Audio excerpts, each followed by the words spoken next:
name's Dawn Butler of Dinkydoodle Designs, and I'm going to show you a brief look at the Dinkydoodle colour range. So my colours that are here, I've just got some examples here, come in different formats. So there is an opaque formula, which has an eggshell finish, a pearl formula, and an iridescent formula. And I'll show you the difference between the three. First of all, I'm going to start with my opaque formula, which is the one that gives you the eggshell finish. Now what's important when you're dealing with the colours, certainly with these, is you give these a little shake beforehand, make sure that you've mixed your colour. Now because we don't necessarily know what we've had in here first, we always make sure that we spray out onto paper.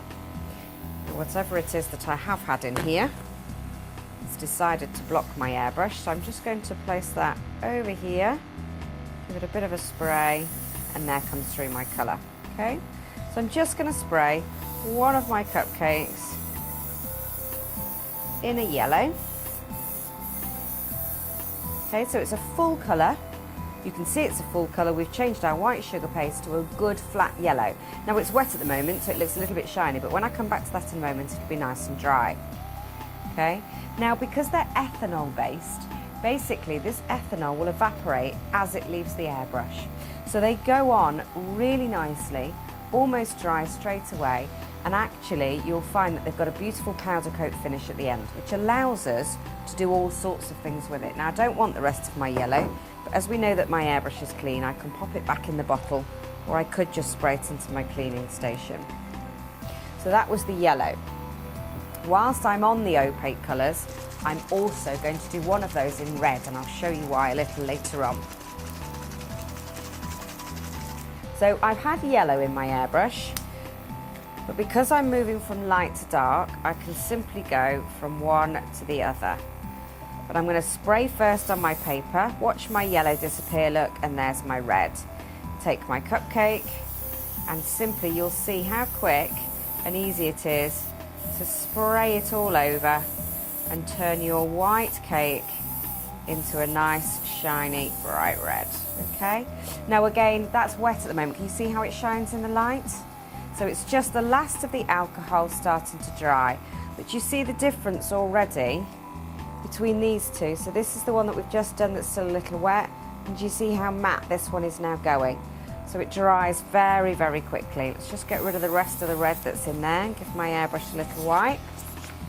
So those two are an example of my opaque formula, which has the eggshell finish. So there was the red and the yellow there that we've tried. Now this one is a blue pearl. So it's my pearl finish.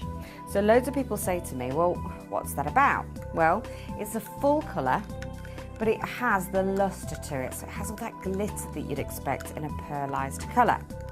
Now I do it in pearl on its own, or I do it with a colour to the background. I'm giving it a stir this time with a paintbrush, and then I'll replace the lid and I'll give it a shake.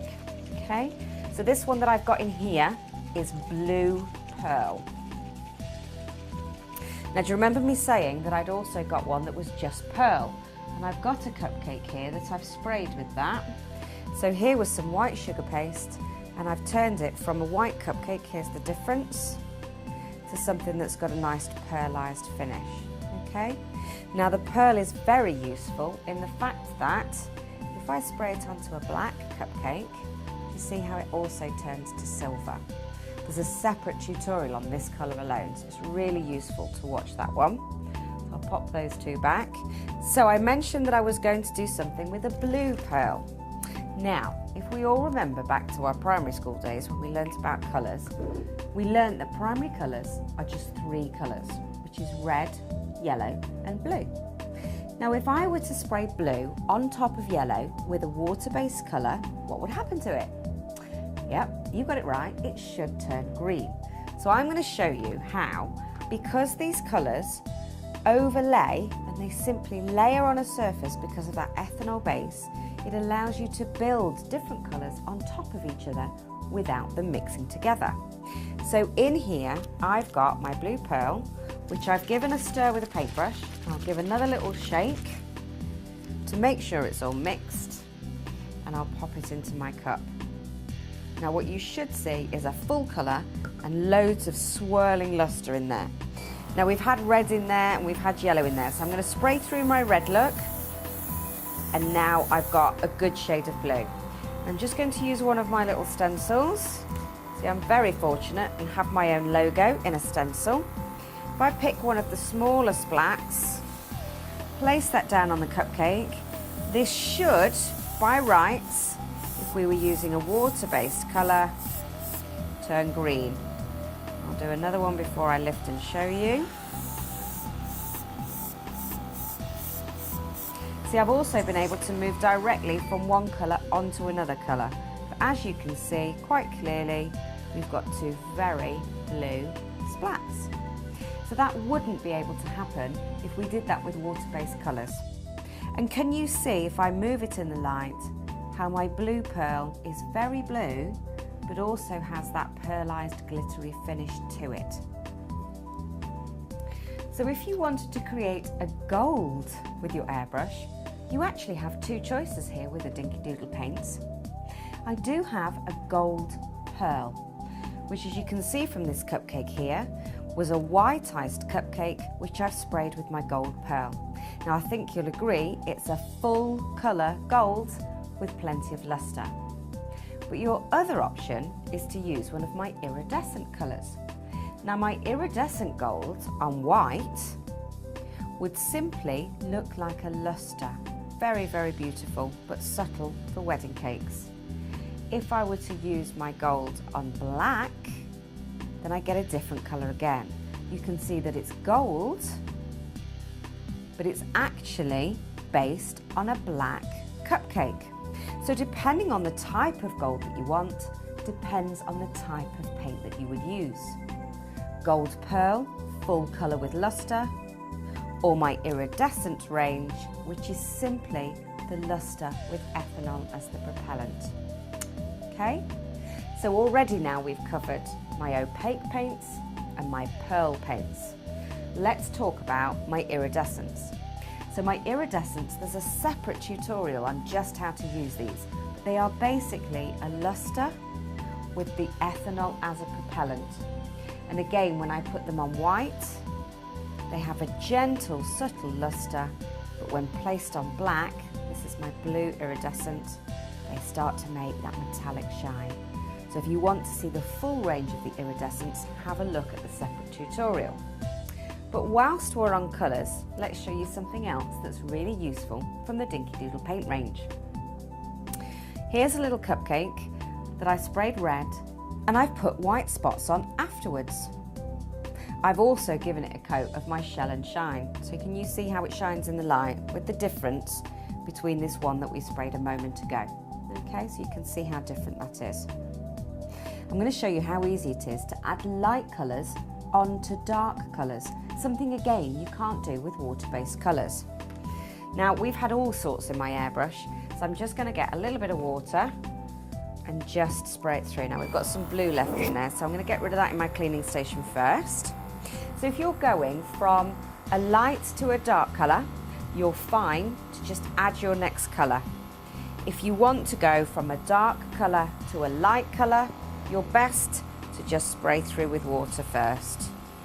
It saves you wasting that next cup of colour, particularly when white is so clean and bright, you don't want to spoil it with anything else. So I've got almost to the end of my cup. I'm going to give it a wipe through with my piece of kitchen towel, just to make sure I've taken any residue off the inside. Give it all a wipe and we should be okay. I'll have to spray through on paper first. So let's give my white a little shake. This is a new one, so we'll try and break the seal. There we go. Pop half a cupful. I'm going to spray on my paper to make sure that it's white, and there we go, it comes through white.